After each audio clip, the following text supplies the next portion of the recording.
naranja congelado y reconstituido y almacenado en un refrigerador durante un periodo de hasta una semana, en la cual se probaron 3 tipos de concentrado de jugo de naranja congelado en 3 periodos distintos, los cuales se refieren al número de días transcurridos desde que se mezcló el jugo hasta que se probó.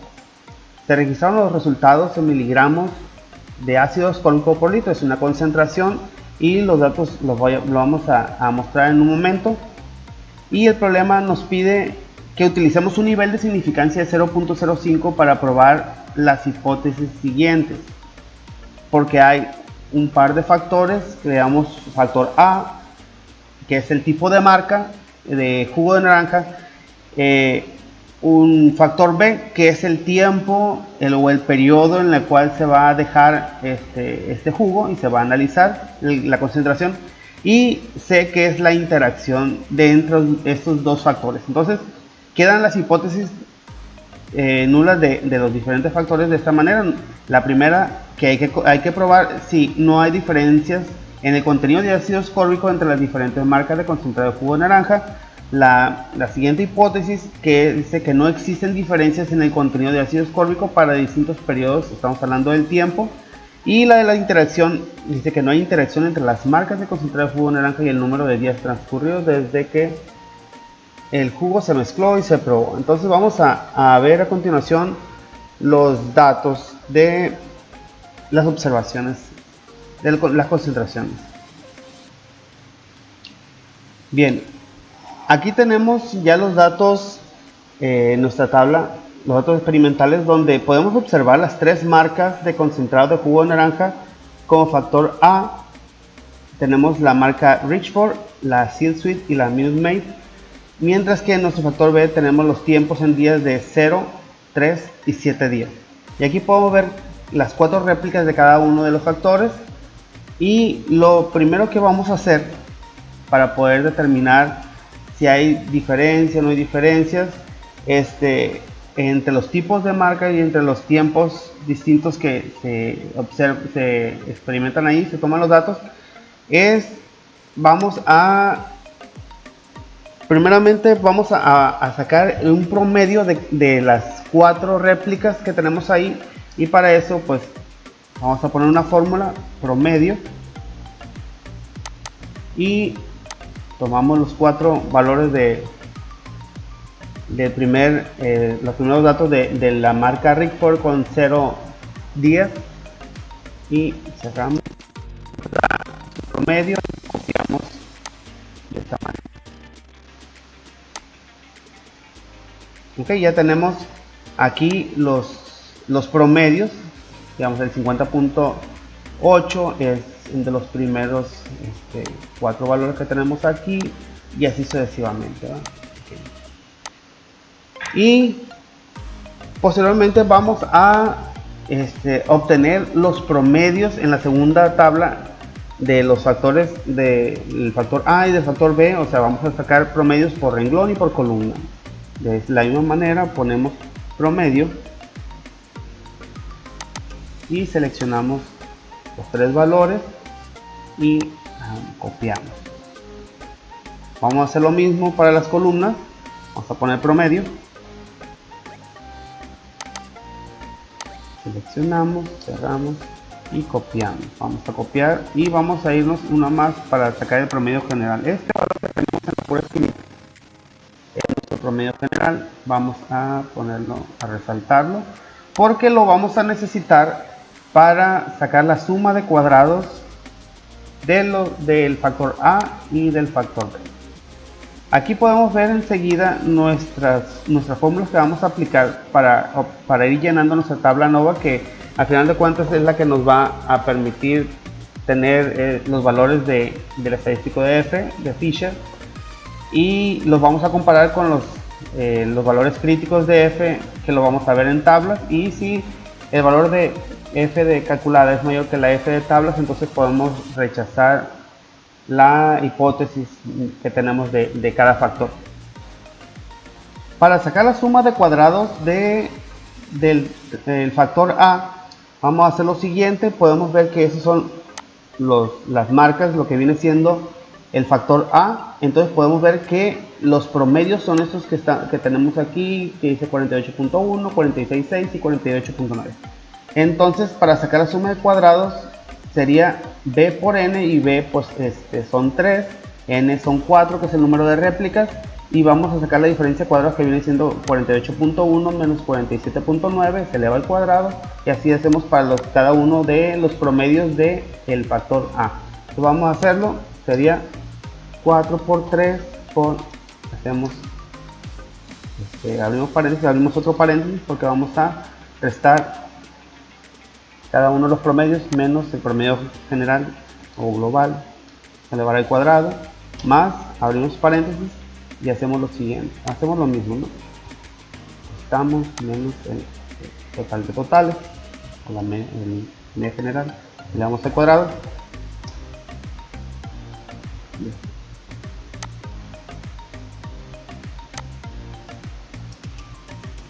Al cuadrado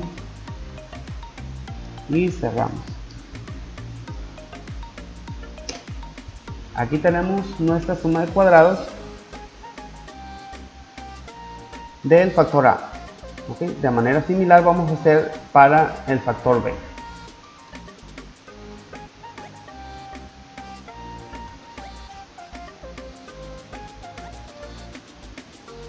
Ahora sería 51.3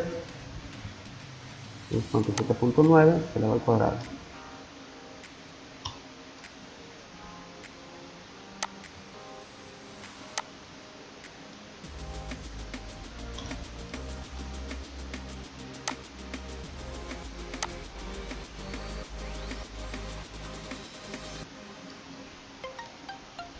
Ya tenemos la suma de cuadrados del factor B. Ahora vamos con la suma de cuadrados de la interacción de AB. Si vemos, estas dos primeras fórmulas son muy similares, por eso era un procedimiento muy similar. La suma de cuadrados de la interacción AB, si podemos ver, hay 4 términos aquí, que es Y y J, que viene siendo cada uno de los valores que tenemos aquí, empezando con el 50.8 hasta el 46.2, que son los promedios de las réplicas, menos el promedio por renglón, menos el promedio por columna, más la media general, y todo se eleva al cuadrado. Entonces nos va a quedar una tablita así de 3×3, y lo vamos a ir haciendo aquí abajo. Voy a poner que sea igual, abro paréntesis, pongo el primero, menos renglón, menos columna, más la media general, cierro y elevo al cuadrado. Y así hacemos para cada uno de ellos hasta que siguen esta tablita de 9.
Bien, aquí tenemos ya los valores de la doble sumatoria aquí en la fórmula, y nomás se multiplica por n y n vale 4. Entonces lo que hacemos es lo siguiente: ponemos que sea igual a 4 por la suma de esto que ponemos.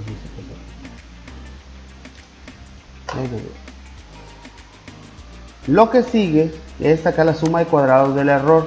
La suma de cuadrados del error es la triple sumatoria de cada uno de los valores de la tabla inicial que tenemos acá al inicio, menos su promedio, y se eleva al cuadrado. O sea, 52.6 menos 50.8 se eleva al cuadrado y lo ponemos aquí, y hacemos lo mismo para cada uno de ellos.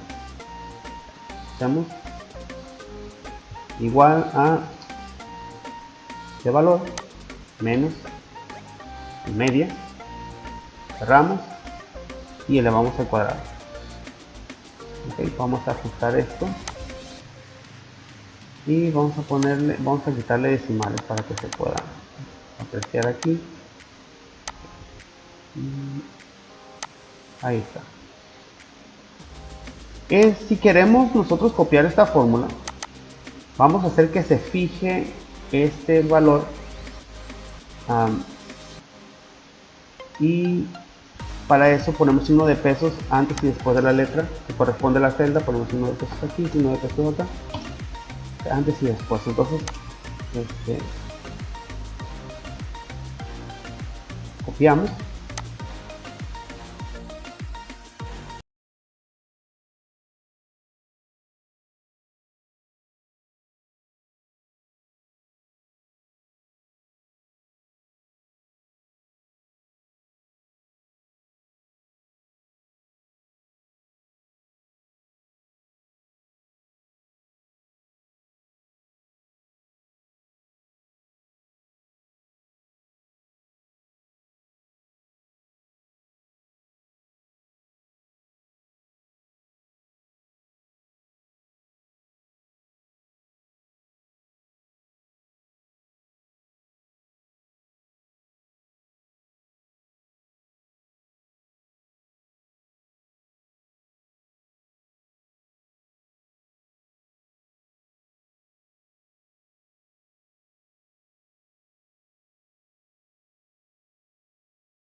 Y así a cada uno de ellos vamos a ponerle el signo de pesos antes y después de la letra para poder copiar.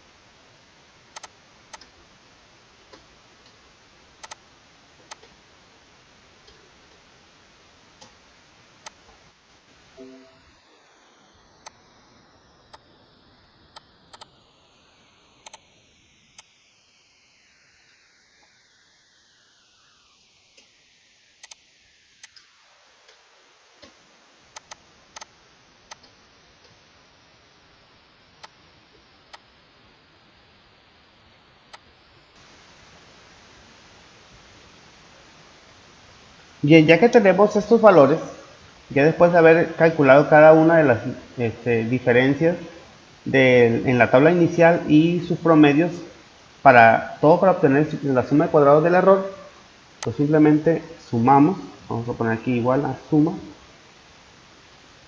sumamos esta tabla.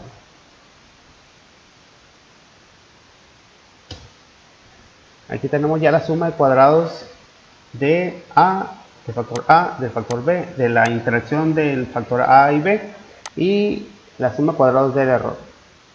Ahora, los grados de libertad de el factor A viene siendo A menos 1, entonces viene siendo, si A vale 3, serían 2. Los grados de libertad de B también serían 2, y los grados de libertad de la interacción AB viene siendo A menos 1 por B menos 1, entonces sería 2 por 2, serían 4. Vamos a poner que sean igual para dejarlo como fórmula. Y los grados de libertad del error viene siendo el producto de A por B, entonces sería 3 por 3, por el número de réplicas que viene siendo 4 menos 1, o sea, sería n menos 1, 3 por 3 por 3, y pues nos daría, vamos a ponerlo aquí, vamos a poner 27 directamente. Ya lo expliqué cómo es que nos da este 27. Es 3 por 3 por 3 porque A vale 3, B vale 3 y n menos 1 vale 3. Los cuadrados medios de manera sencilla y rápida, pues es el cociente, o se obtiene de dividir la suma de cuadrados entre los grados de libertad. Y así copiamos las fórmulas. Y cuadrado medio de error. Vamos a quitarle un poquito de decimales aquí. Y la f calculada se obtiene de dividir los cuadrados medios entre el cuadrado medio del error. Cada uno de ellos, voy a fijar el error, voy a poner signo de pesos antes y después de la letra. Voy a copiar. La f de tabla se obtiene de la fórmula punto f, y nos pregunta la probabilidad. Como es un alfa de 0.05, la probabilidad es de 0.95. 0.95, coma, los grados de libertad, coma, los grados de libertad del error.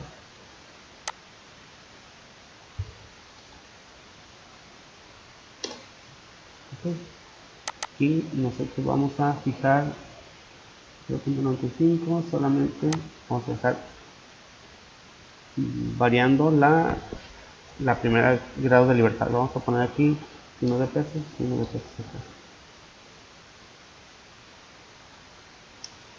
Y vamos a copiar.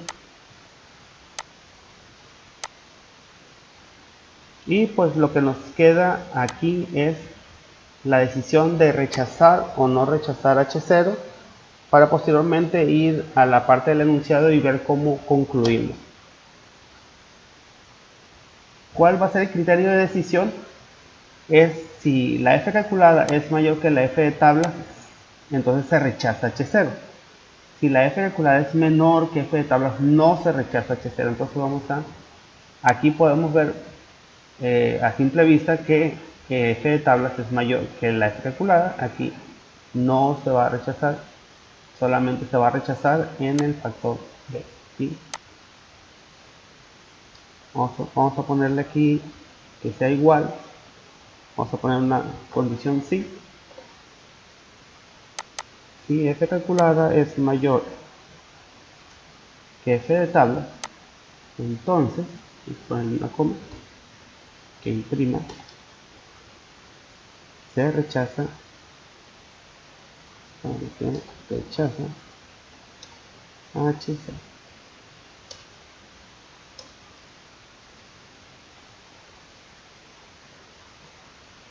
Si no, pues que imprima no se rechaza H0.